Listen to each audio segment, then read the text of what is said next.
都是些拿不出手的东西，全当是见面礼。你要是收下，就当交了我这个朋友。哎，徐老板，我长这么大都没见过这么多金银珠宝啊！大人在侯府当差，出入打点总需要钱财，有什么事儿尽管开口。我这个人呀，就爱帮衬朋友。大人一句话，你的事儿就是我徐某的事儿。大人请。徐老板厚爱，不才确实有几个不情之请，还望徐老板考虑一下。大人但讲无妨。适才说道，我初到京城时，便是在枕楼看了影戏，误打误撞坐上了朱雀头。哎，只是那时囊中羞涩。还好有这位香姑娘替我解围。现在回想，这朱雀头确实是个好位置啊。不知徐老板是否愿意每月的初一、15，都让我坐上朱雀头，掌灯看戏呀？既然大人喜欢，朱雀头大人坐便是了。哎呀，这是掌灯，掌灯。掌灯亦可。大人刚到京城，想广交朋友，朱雀头的确是个好办法。徐老板大气。来，大人请。方才说的是私事，在下还有公事相求。大人请讲。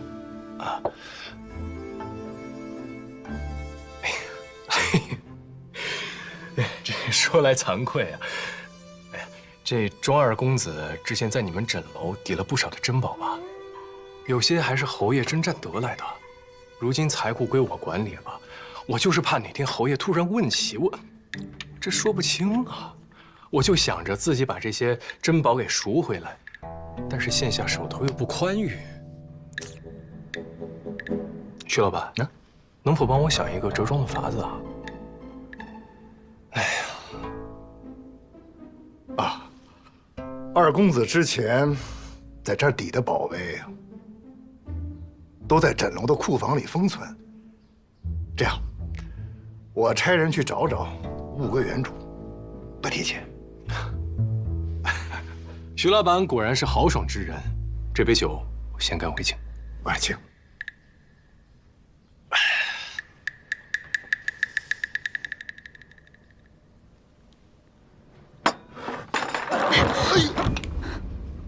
徐老板，不好意思，不好意思。哎，看来大人不甚杯酌，那经常要到我们枕楼好好练练酒量啊。是，徐老板说的对。哎，徐老板，其实在下还有几件事情。行了，别演了，他已经识破了。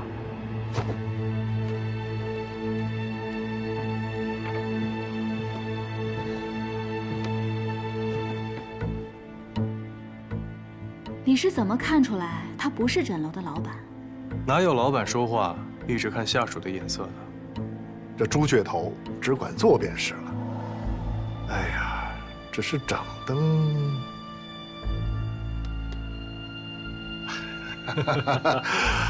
掌灯亦可。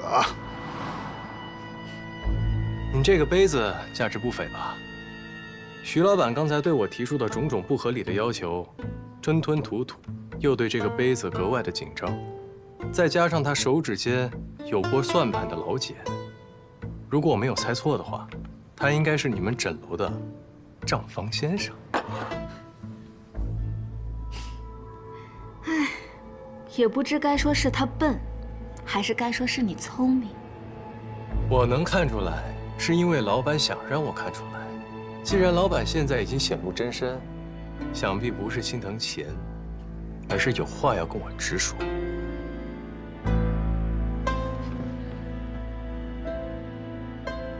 我们换个地方说话。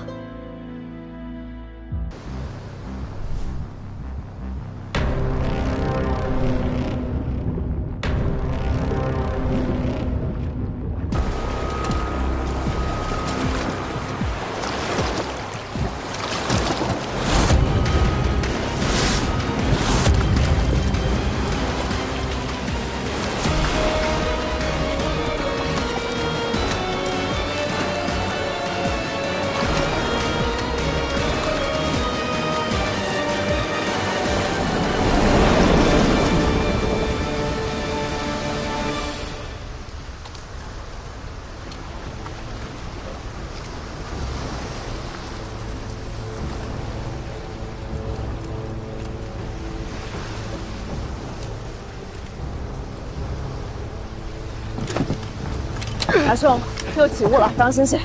好。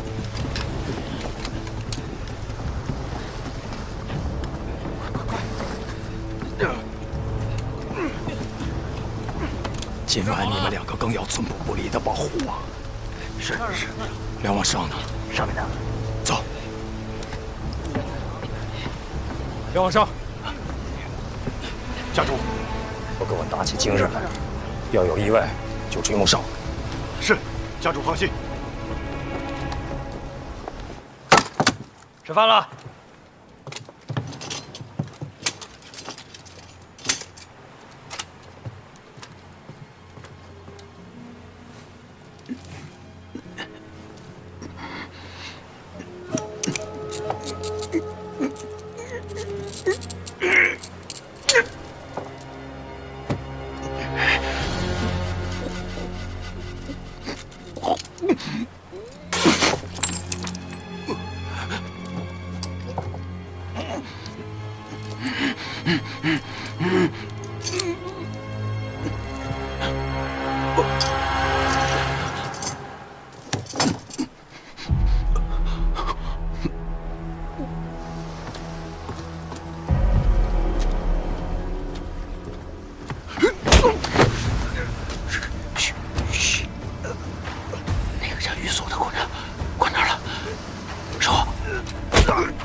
在后山仓。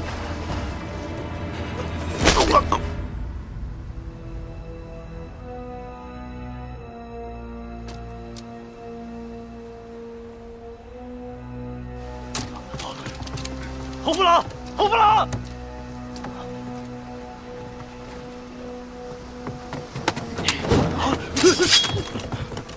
把那泽玉素的带过来，换你们的侯父老，不然我杀了他！滚！不许告诉刘中士！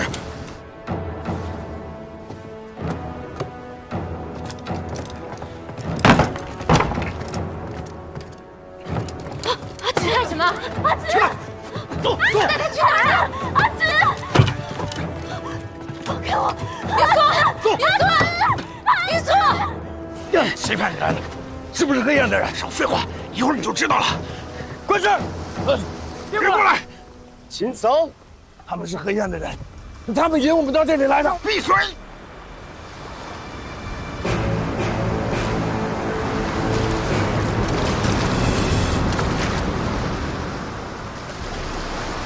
有船来了！有船来了！回首，收到秦桑信号。阿进，阿进！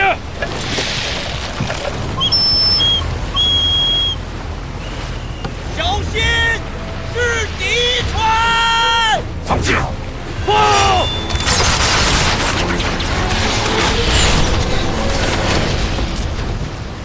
不好！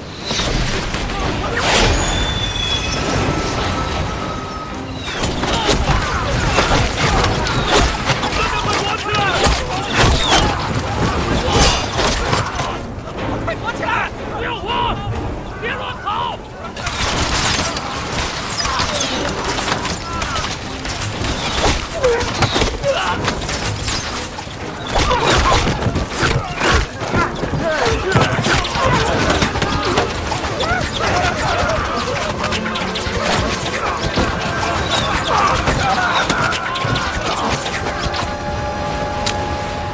别过来！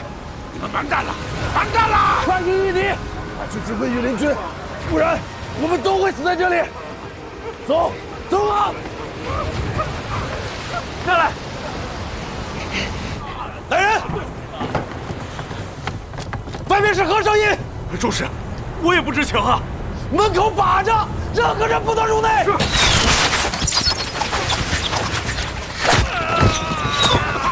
别跑！别慌！别慌！别打我！别打我！别跑！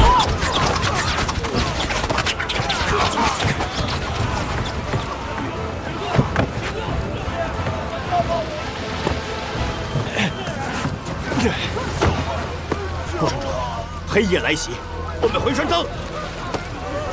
不是黑夜，我就是暗算。谁干的？是金桑吗？有人想杀叶思时和我灭口，我们不该贪图走私黄金的好处。黄金的买家是谁？只有王立德知道，我只提供船。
铁血20丈，准备登船。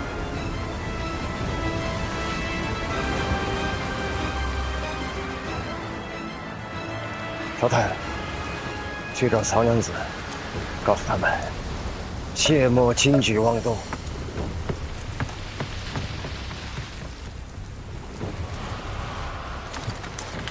来，别动，让他一个人过来。放开我！过去！站住！回去！回去！回去！过来！过来！你！现在他比你值钱！救！救！曹娘子，曹娘子！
曹娘子房里没人。岳父，金桑把玉素给抓了。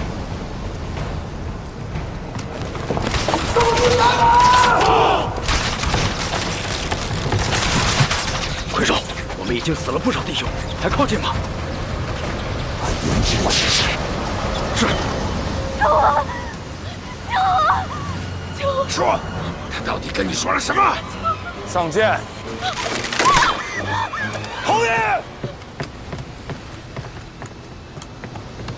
玉素，强大哥，他是黑燕的人。狄明府，狄明府，有主使，又有何事？玉素在金桑手里，狄明府去谈判了。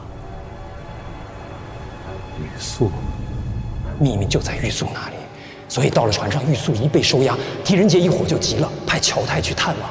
如果情势危急，狄仁杰一定会露出马脚，再去包庇玉素。狄仁杰，狄明府，救！要再不说，我是真会杀了你的！狄明府，救我！说，快说！中使大人，你到底想要什么？王金，为我死去的10个兄弟，讨个说法。谁杀了他们？王立德杀的。他人呢？王立德私吞黄金跑了，这是他的女人。找到黄金的唯一线索。说，王立德在哪儿？我真的不知道。你太可恶了！他只是一名歌姬，与黄金没有关系。如果现在不是我在这儿，你立刻就会死。放他！到底谁蠢？看看这条船的周围，都是黑燕的人，用不了半个时辰，黑燕就可以把整条船杀得片甲不留。事到如今，也不用隐瞒，我们黑燕本来就是想劫黄金的。王立德从百济国走私黄金的事情，我们早有耳闻。我向他挑明，等下一笔巨额黄金押运时，由我们黑燕接手，途中把黄金劫掉，分给他1/10。港口的2个大人物顾梦斌和一潘都参与了，他们都拿了好处。按我们的要求，王立德将船员换成了黑燕的弟兄，一共10名，与他前往百济国。可那天晚上，我们按约定派船去取黄金，结果黄金和王立德都失踪了，我们的船员被毒杀。那晚风浪大，我们查过，蓬莱的商船都没有出海。我们断定劫持黄金的消息一定是泄露出去了，所以我便假装成幸存者，故意转移你们的注意力，想借你们找出真相。你得到的那份航路图，便是我们故意放的。出航后，我悄悄上了甲板，毁了桅杆，让你们成为孤船。金子我们一定要夺回来。知道真相的人就在这船上。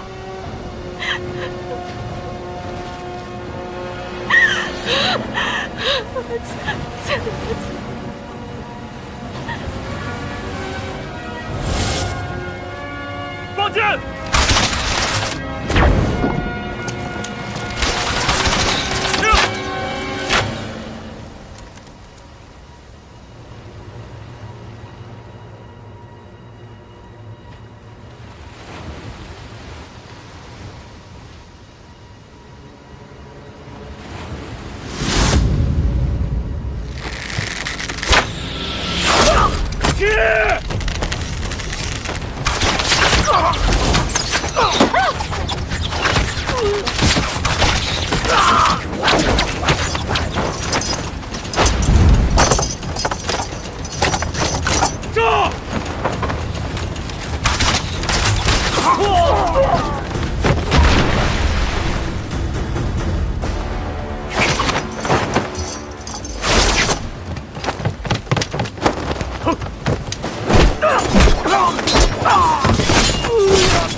黑燕大哥，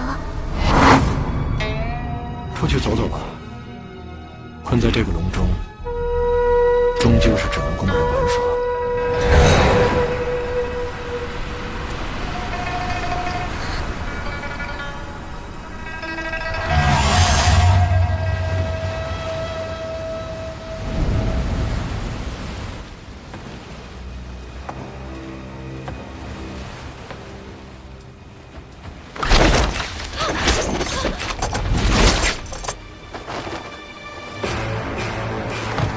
快手，我在这儿！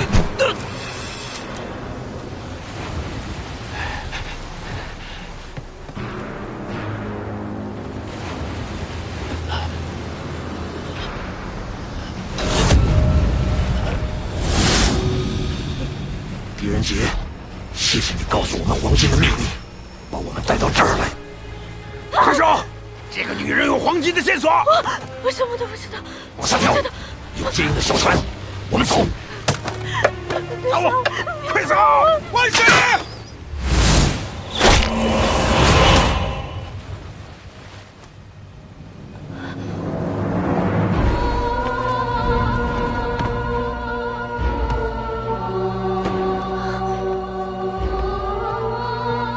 一个都别放走！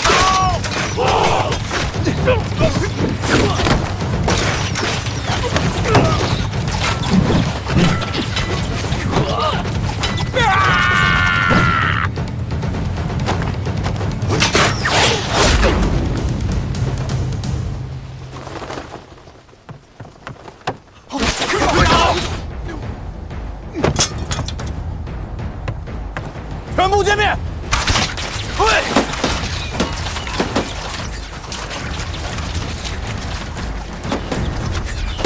阿弥佛。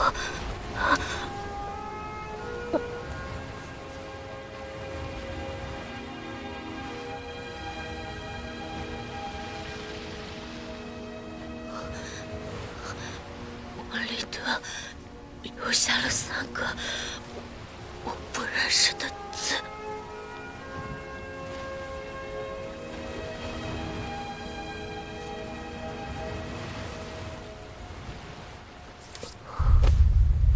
玉素，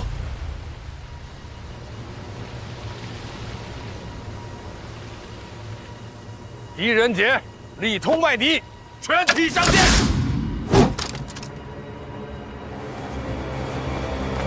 不能放箭！这是不能放箭的重视！不能放箭！放！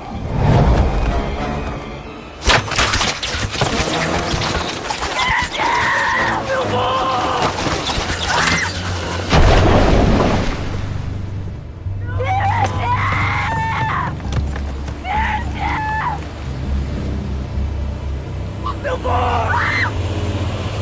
刘伯，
小云雀想要飞得更高，就要去更远的地方。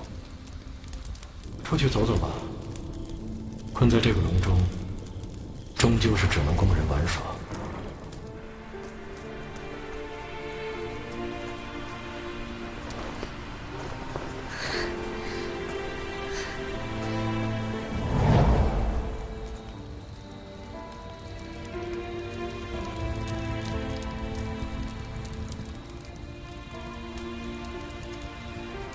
你是去见谁？什么？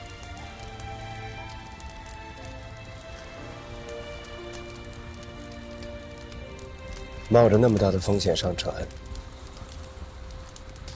你要见谁？那个人很重要吧？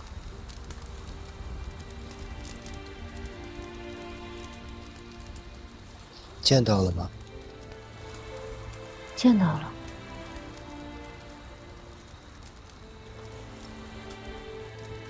我们接下来怎么办？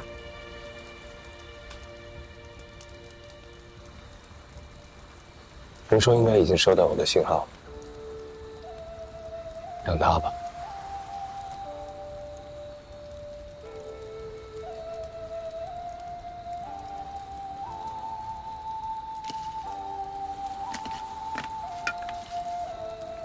我看冥府对生火扎营甚是熟练，应该去过很多地方吧？去过塞外。那可是见多识广，应该有很多人生感悟。人生感悟吧，人生的感悟，要到人生的尽头才能得出。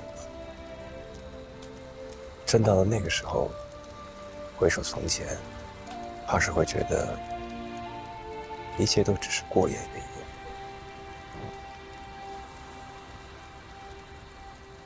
是啊，一切都是过眼云烟。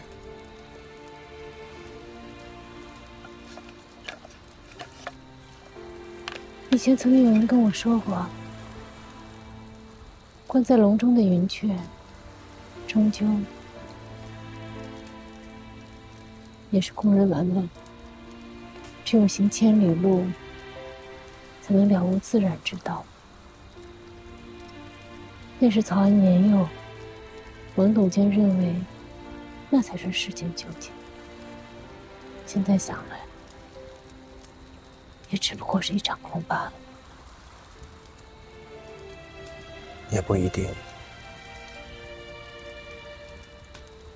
人的一生变幻莫测，什么样的机遇都有可能赶上。也许你经历过的每一桩难，都有可能给你带来一些启发，或伤心，或欢喜。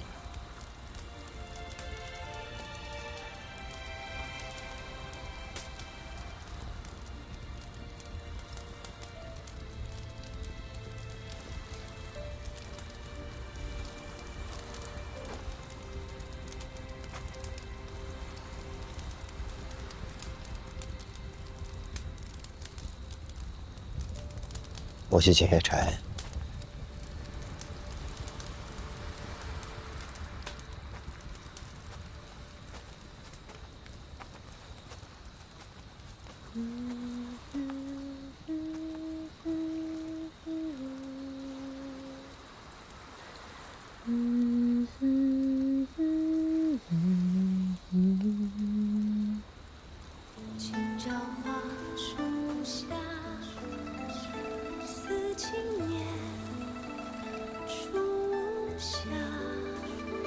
胭脂晕染青色芳华，春上花，眉间洒，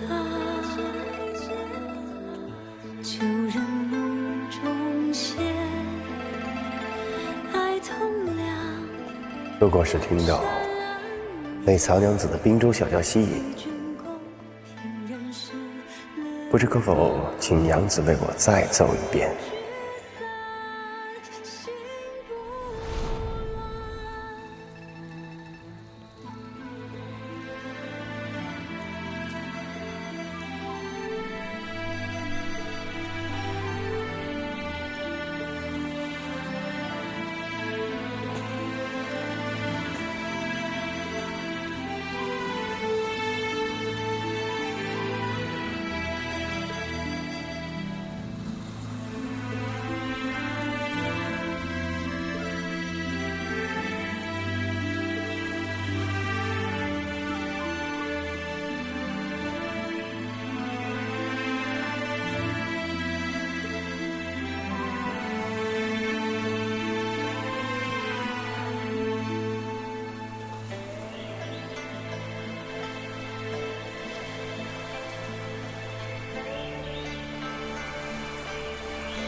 缺了一个，也许是有人拿着它逃生了。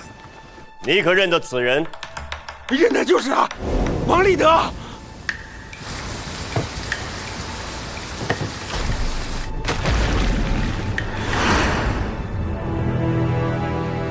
林甫，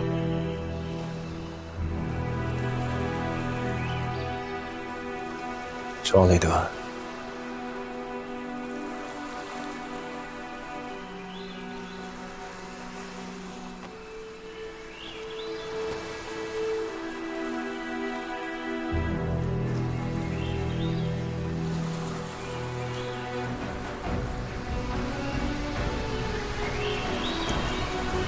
林甫，你看，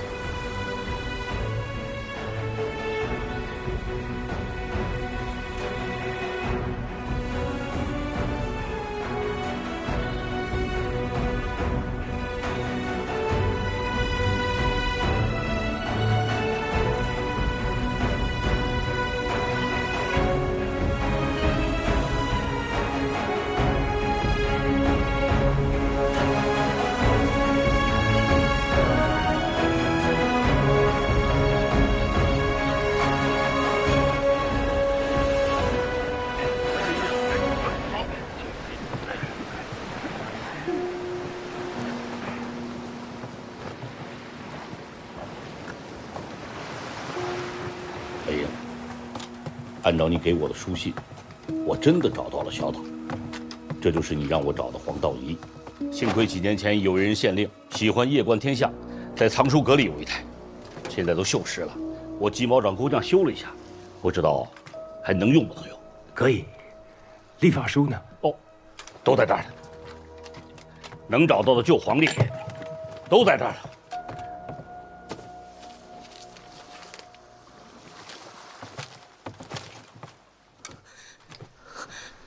王立德留下了3个我不认识的字。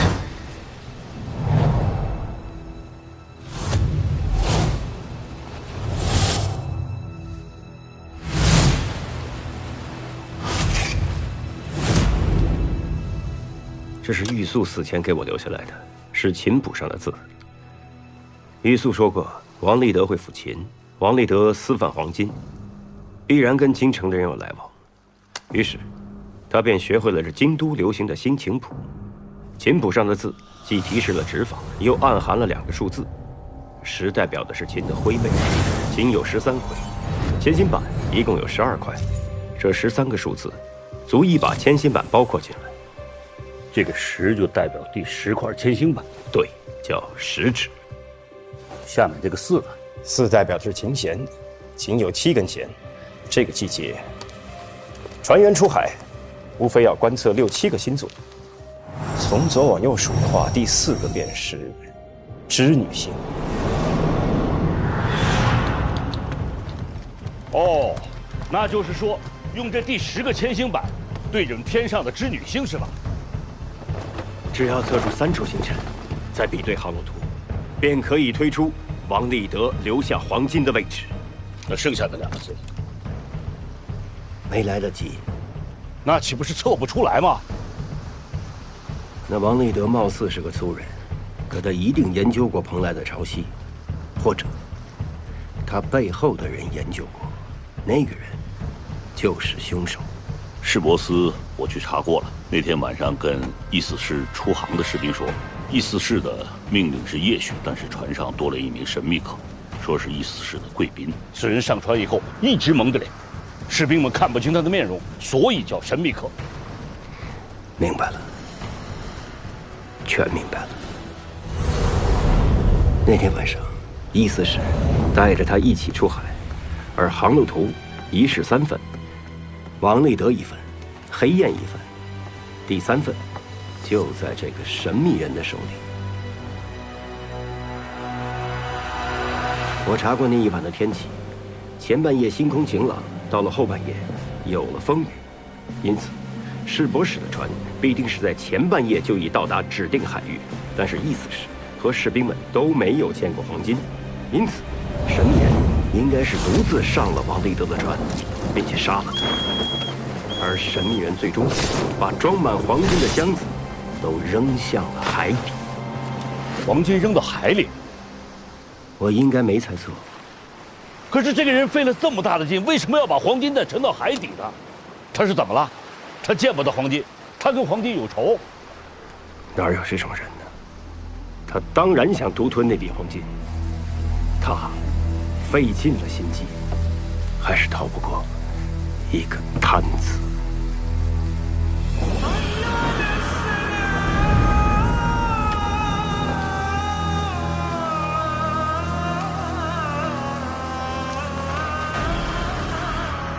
那天晚上沉黄金处，其实离海岸不远。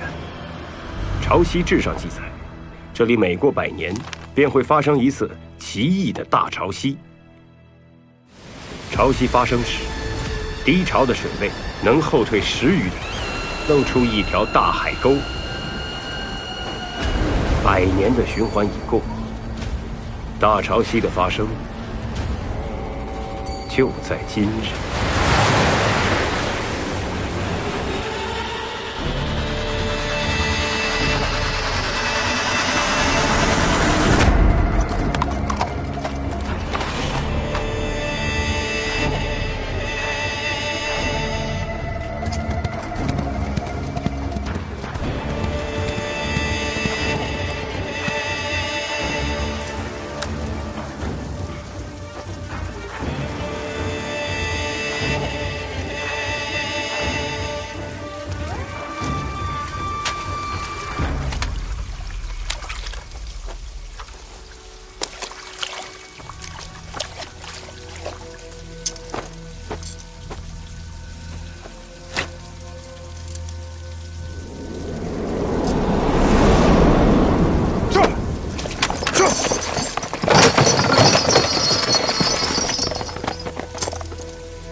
官使，怀英，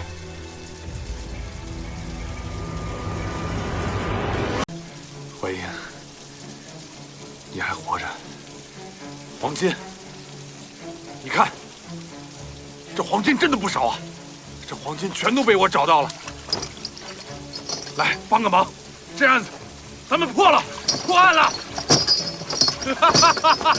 帮个忙啊！来呀！箱子是你扔到海里的。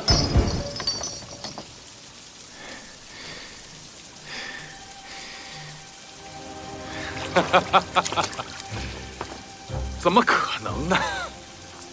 别装了，这本就不是一起黄金走私案，这是一起军械走私案。黄金只是用来交易的。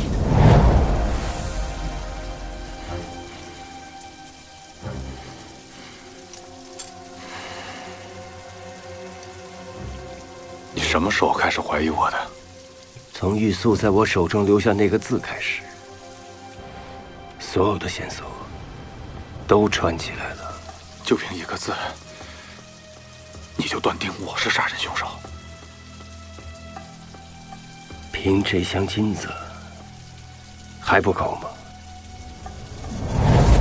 王立德在蓬莱帮百济人走私军械，军械的卖家是朝中那些反对皇后的大臣，而你是他们派出来的中间人。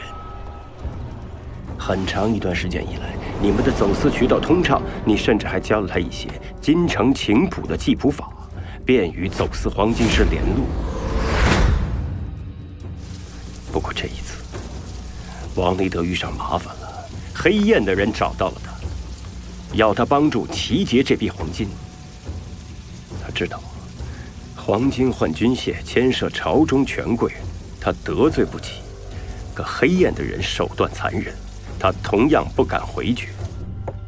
他思前想后，决定向你坦白，向你求助。你这是怎么了，玉兄？前2日黑燕的人找到我，说是要接单船上的黄金，并且答应分给立德一份。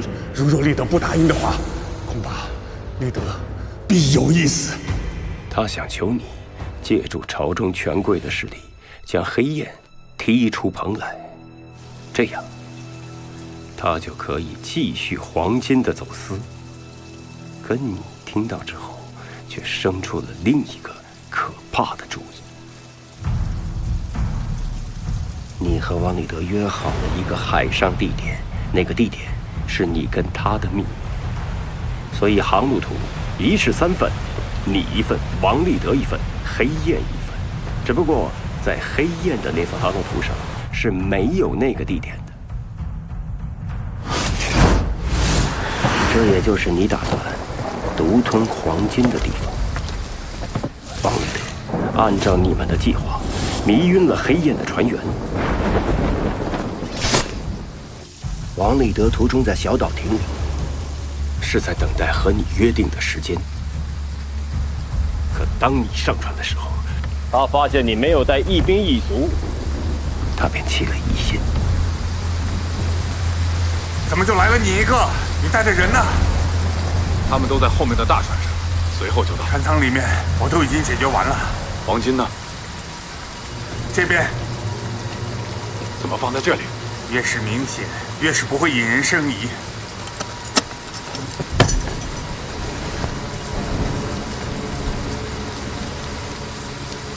你的人怎么还没有来？要是被黑燕发现的话，咱们就全完了。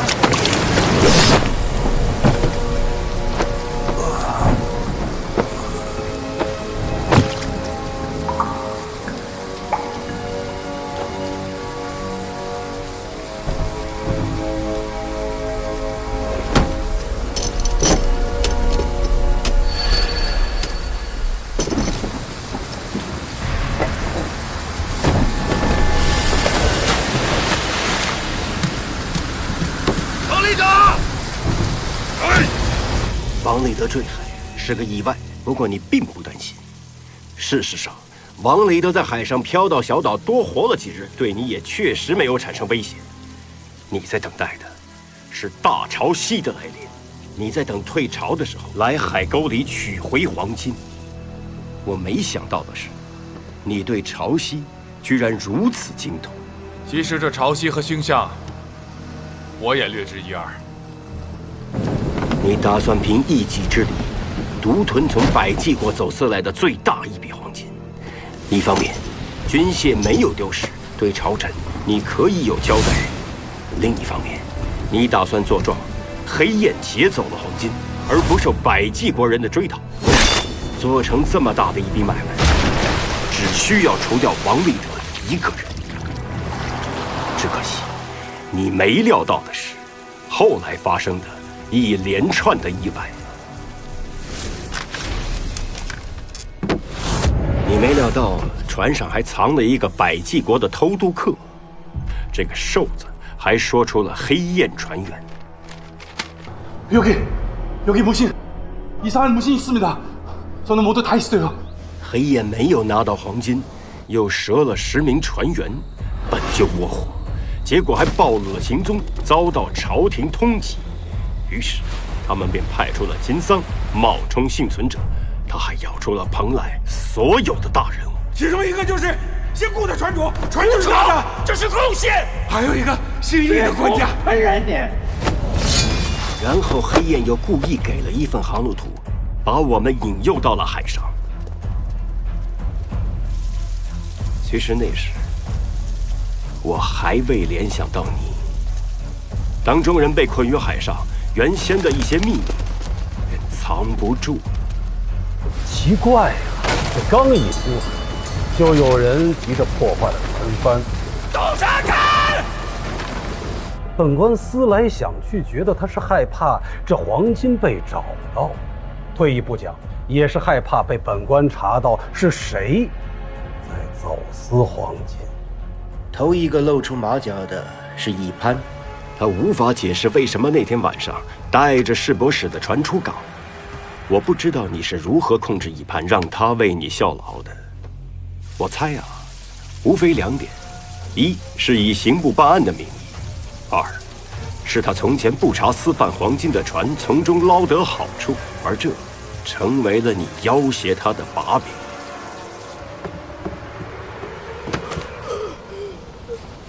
有人想杀，意思是和我灭口。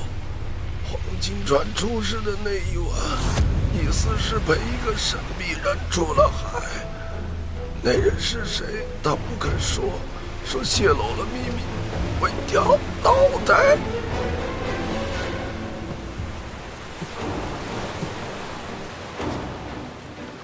顾船主，是你吗？在船上，这秘密就快瞒不住了。于是，你勒杀了一潘。你把一潘的死伪装成了自杀。顾梦兵未必知道你的秘密，但一潘的死吓坏了他。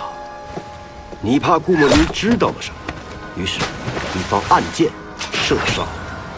为了掩盖黄金的秘密，你变得如此丧心病狂。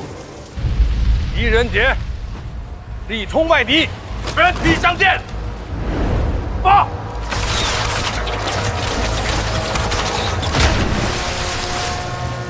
我万万没想到，你最后一个想杀的人是我。 为什么？为什么这箱金子让我的朋友变成了一个恶魔？这箱金子可以让我换回我要的东西，你懂吗？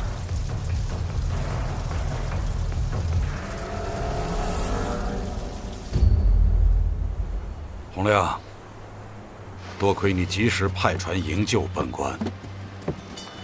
这就说明，如你刚才所说，这批用来走私的黄金，是那侯玉提前算出了潮汐即将退去，才提前沉入了海沟。当心点！哎，这狄仁杰办案有点意思。好，那是本官错怪狄明府了。刘中士，很快就涨潮了，时间不多了。去。 速速派人接应。你去吧。好。供出你背后的朝臣，跟我回去自首吧。你住嘴！我侯家3代为大唐效力，我祖父从小就教我天文海事，让我成为不世之才。但皇后掌权，我没有指望了。那些不服皇后的老臣。 个个都不是什么好人，他们让我去走私黄金，让我和王立德这样的人为伍。王立德是什么？是个屁！而我要做一番大事业。你以为我真瞧得上这些黄金吗？是皇后免了我的官，那些老臣没有一个人站出来替我说话，他们全剁了缩头乌龟。你现在只有投案自首这一条路了。怀英，我们还有第二条路。这黄金，我一块不留，全都送出去。那些死的人，都是走私黄金的重犯，被我们除掉了。他们死有余辜，他们罪有应得。这黄金案被你敌人揭破了，你可以拿着这些黄金去找皇后交差。怀英，你记不记得我们在京城诗酒唱和，意气风发，指点江山，你记得吗？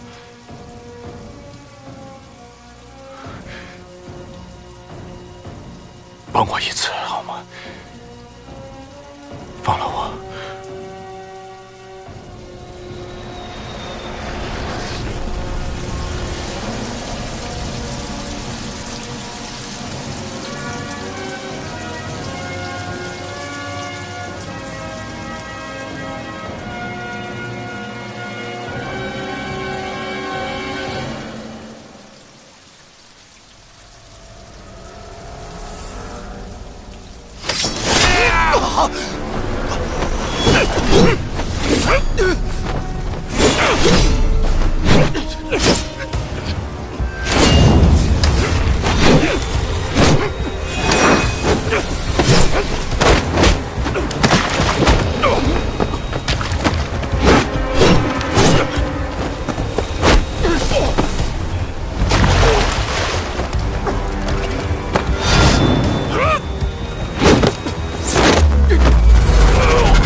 些黄金，可以换回我要的仕途。到时候，我还是刑部的胡连之妻。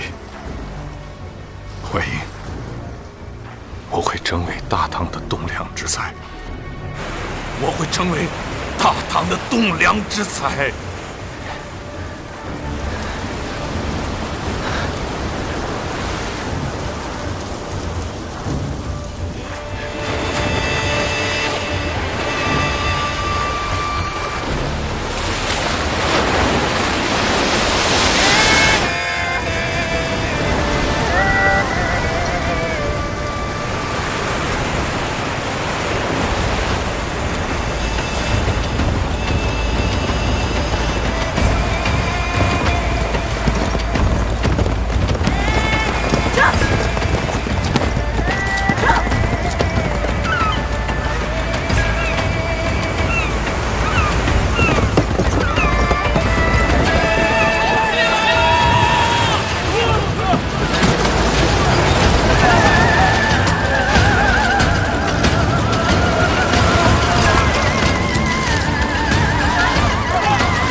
黄金案破了，皇后，今后不会再有私贩的黄金流入京城了。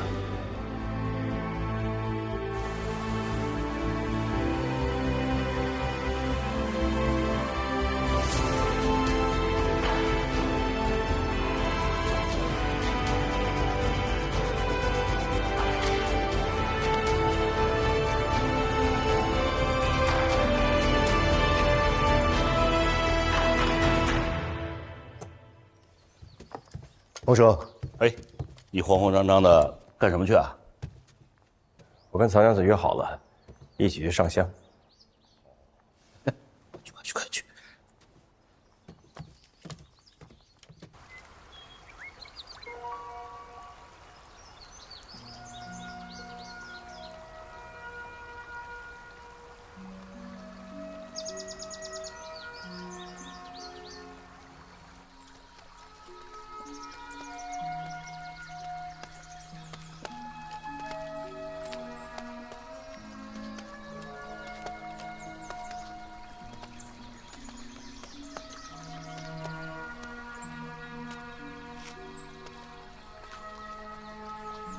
怎么了？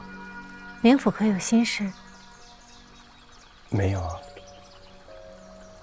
那为何一路无言？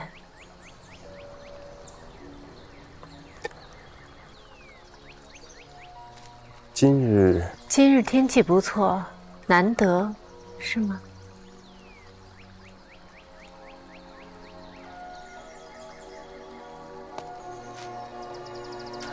过了这座桥，再走不远就是佛寺了。冥府信佛吗？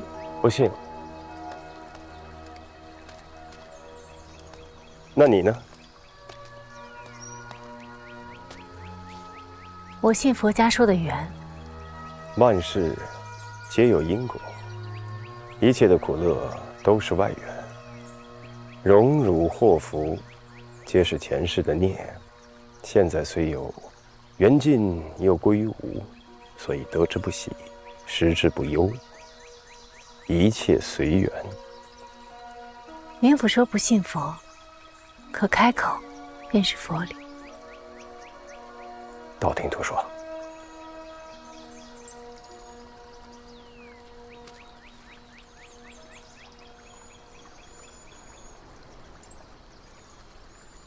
你看，那有棵樱桃树。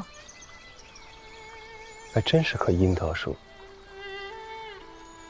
生在这崖壁上，也是不易啊。天地入长夜，生死两茫茫。小时候，家父落难，我和家母被流放到偏远干涸之地，饥渴难耐。幸好遇到了一棵樱桃树，我们才得以存活。说来，我和这樱桃树还是很有缘。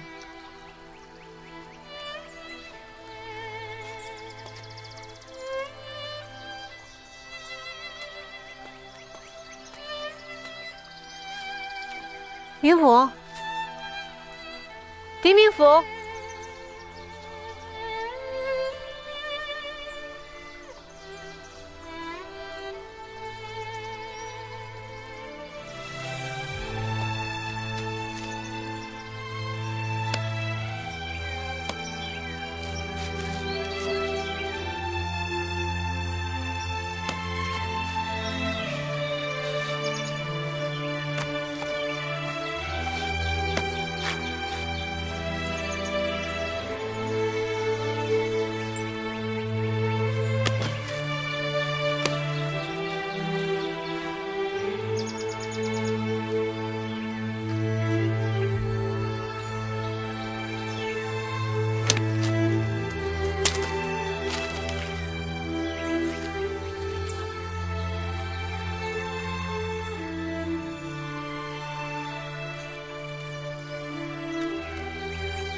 那个人，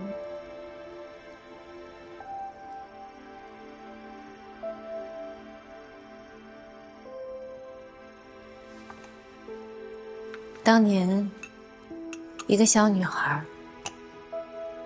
家里惨遭横祸，那个人救了你，所以你才来到跑来，是为了他。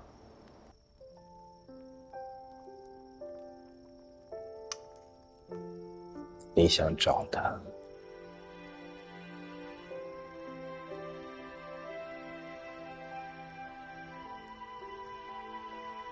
那你今日为何？远方其实一无所有。远方未必一无所有。回应啊，回应！来来来，哎，坐，哎，吃点水果。我去备晚饭啊，留下来吃个晚饭，好吧？不用了，我也该告辞了。哎呀，留下来，吃个饭，好好聊聊。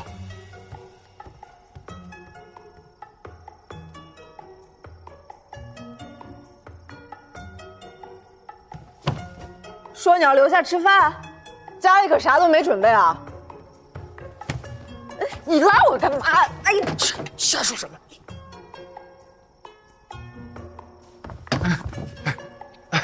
曹娘子，洪叔叔问你吃饭有没有什么忌口？能不能吃盐碎？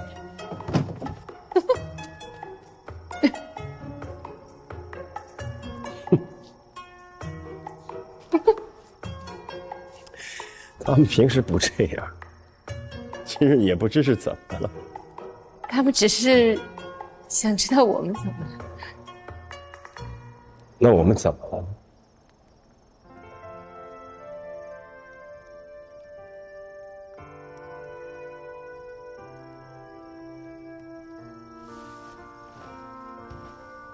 今日，谢谢。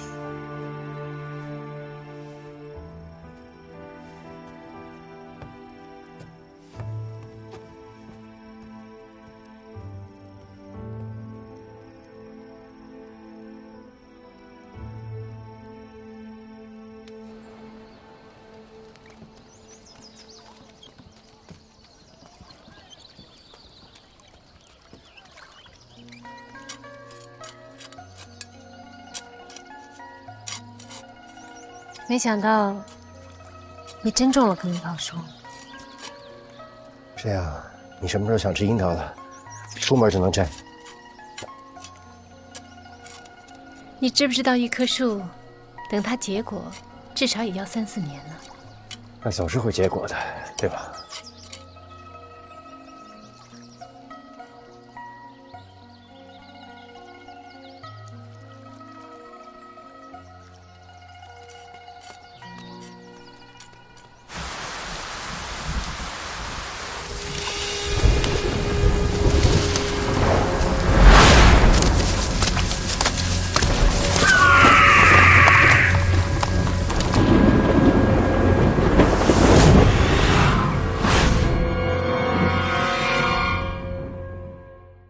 当票在这儿，为什么不还呢？今天你必须得还我镯子！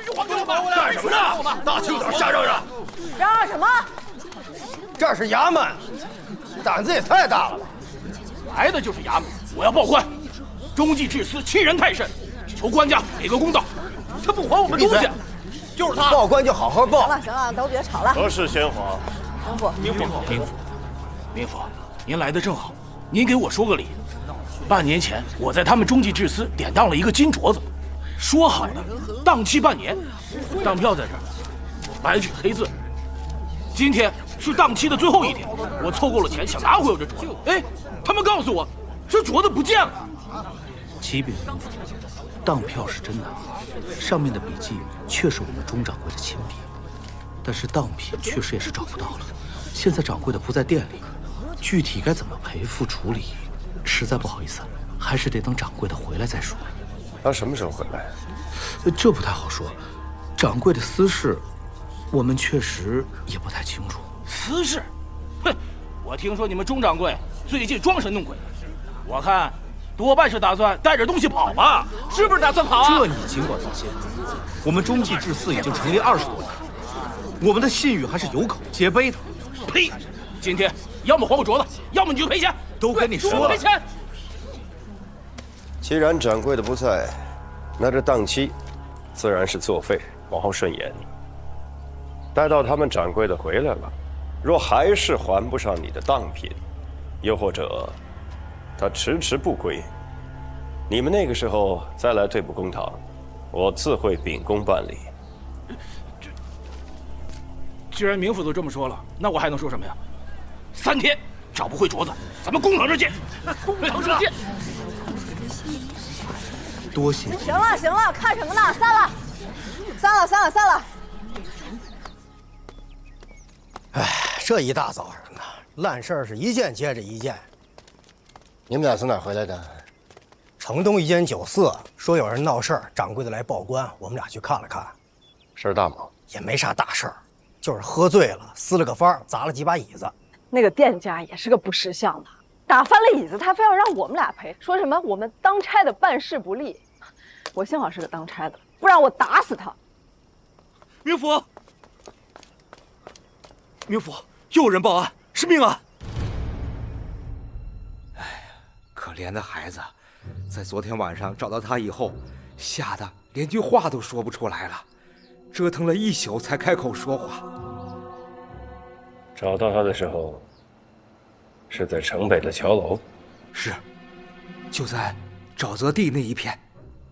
昨天我们在桥楼的沼泽地附近捉迷藏，过了很久，我从芦苇后面出来，我找不着他们，他们也找不着我，我就一直走，我想找到出去的路。走着，走到了沼泽附近，然后我就看到好像有人躺着，我看见了一个僵尸。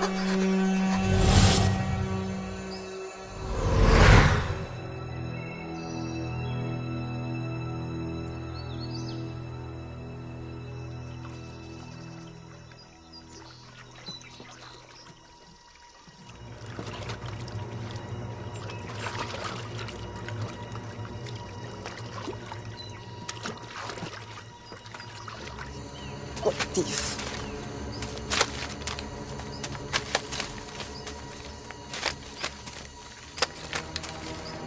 明府，这有一滩血迹。哎，这儿也有，一定是在这儿遇刺，然后就开始爬。往哪儿爬？啊？桥楼。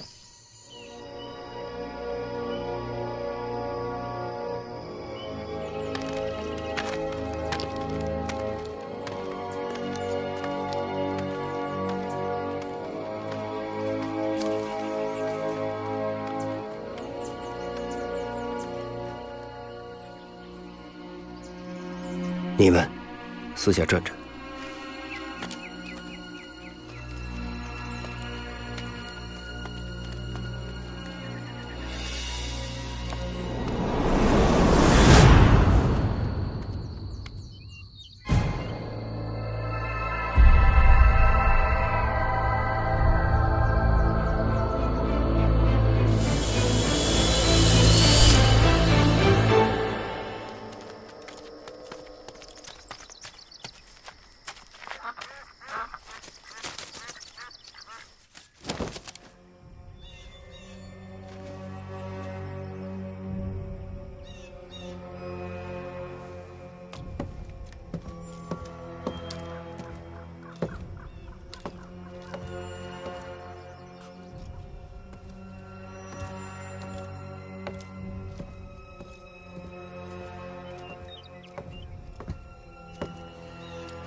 人，我是蓬莱县令狄仁杰。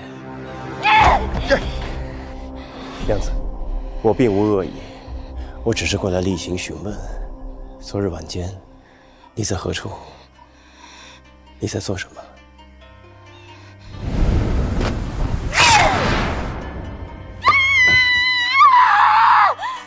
你有什么资格来这里？你走开！娘子。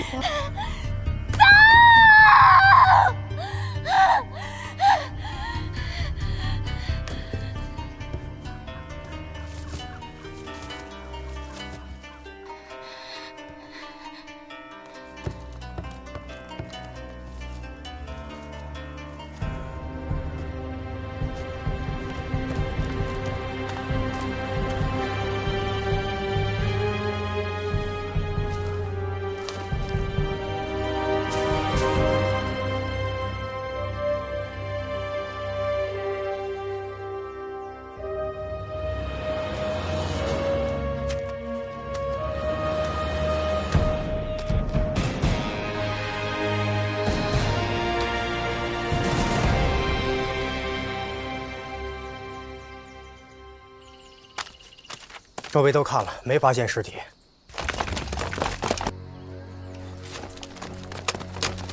你们是何人？我是蓬莱县令狄仁杰。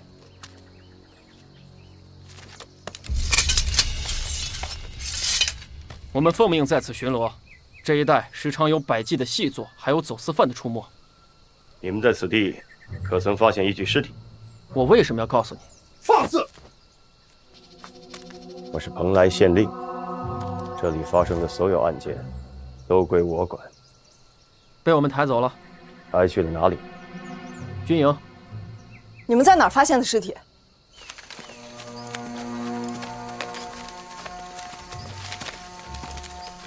就在这儿。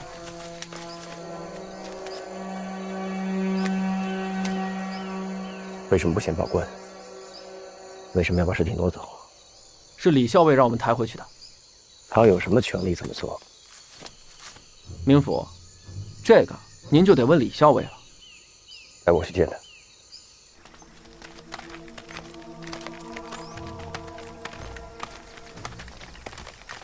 明府，刚刚在桥楼内有何发现？那为什么要去桥楼呢？谁啊？死者、凶手，还有他们。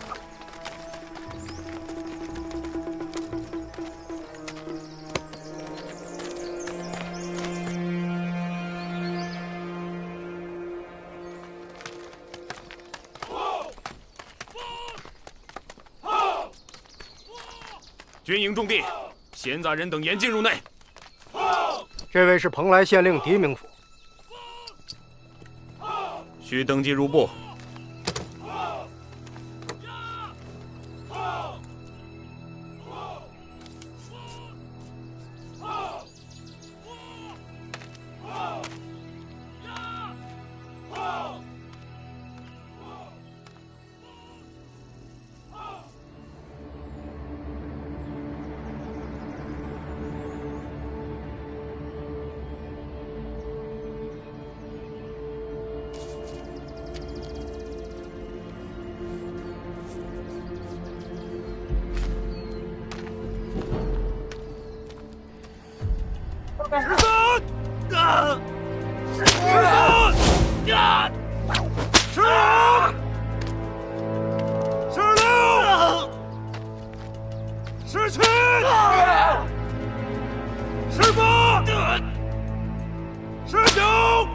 黎明府还亲自来管这种事儿，职责所在。奉劝你，一个人别来这种凶险之地。我的人被你的人拦在了门外。军营这地方确实不欢迎太多外人。那桥楼上的女人呢？据我所知，军营管辖之地，百姓是禁止入内的。她叫婴儿，你见过她了？婴儿就是个疯子。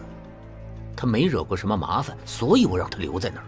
我想知道，你为何擅自挪走尸体？我更想知道的是，军营为何插手此事？桥楼附近均属军营管辖。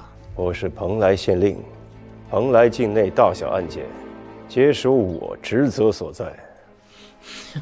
若是牵涉命案，你应及时向我报告。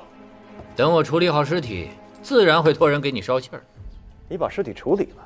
这样的天气，留一具尸体在这儿，我可不想我的兵都因为瘟疫而丧命。这会儿估计已经烧完了。尸体在哪儿？带我去看。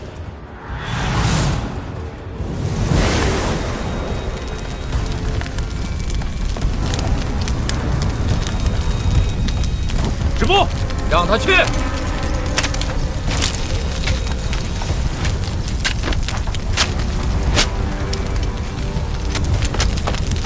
黎明府，小心点儿，别烧着自己。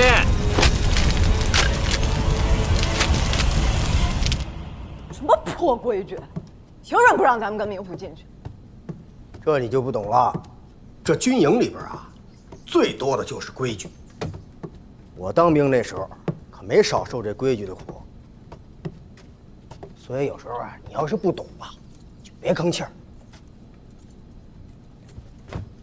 你要做甚？闲来无事，正好练练手。你就不好奇吗？这破箱子还上了锁，里面装的啥？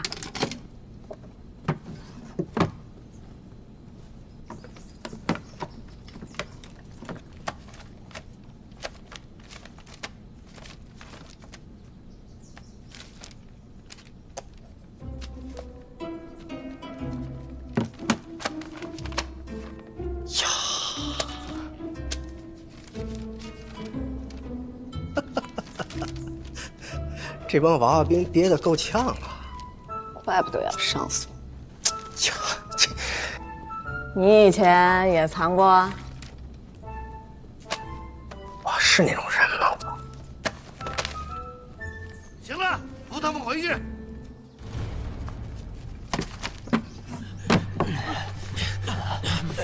轻点儿，慢点，慢点，慢点。